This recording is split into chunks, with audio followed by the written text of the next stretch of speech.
Hello guys नमस्कार। আজি অন্য এটি আপোনালোকলৈ লৈ আহিছোঁ ভিডিঅ' শেষলৈ চাব আৰু শেষত চাই জনাব যে আপোনালোকৰ কেনে লাগিল।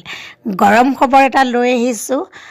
নীল আকাশ জনপ্ৰিয় কণ্ঠশিল্পী নীল আকাশৰ বিয়া 28 ফেব্ৰুৱাৰীত বিয়া আৰু ডিব্ৰুগড় নিবাসী নেন্সি ফুকন কইনা তেওঁৰ। গতিকে নেন্সি ফুকন এগৰাকী অধিবক্তা হয়। তেওঁলোকৰ দীৰ্ঘদিন ধৰি প্ৰেমৰ সম্পৰ্কত আছিলে। গতিকে বহুত বছৰ মূৰত তেওঁলোকে প্ৰেমত ছাকচেছ হ'ব লৈছে। বহুত বছৰ মানে কি বহুত বছৰ 5 বছৰ। গতিকে 5 বছৰ অন্তত তেওঁলোকে বিবাহপাশত আবদ্ধ হৈছে। সেয়ে বহুত বেছি জানি ভাল লাগিছে।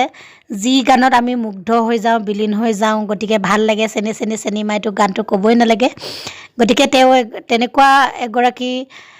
তেনেকুৱা ভাল লগা এগৰাকী কণ্ঠশিল্পীৰ বিয়া বুলি ক'লে মানে আমি উৎফুল্লিত হওঁ। যদিও আমি যাবলৈ নাপাওঁ খাবলৈ নাপাওঁ তথাপিও ভাল লাগে মনটো।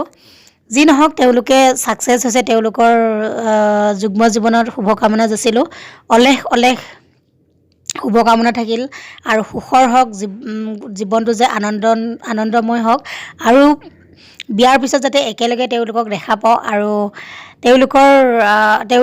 তেওঁলোকৰ গানত যাতে নেন্সি বৌকো দেখা পাওঁ।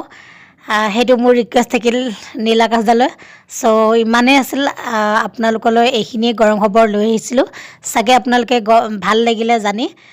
শেষলৈ চোৱাৰ বাবে ধন্যবাদ। ৰাখিছোঁ তেন্তে। Bye bye friends.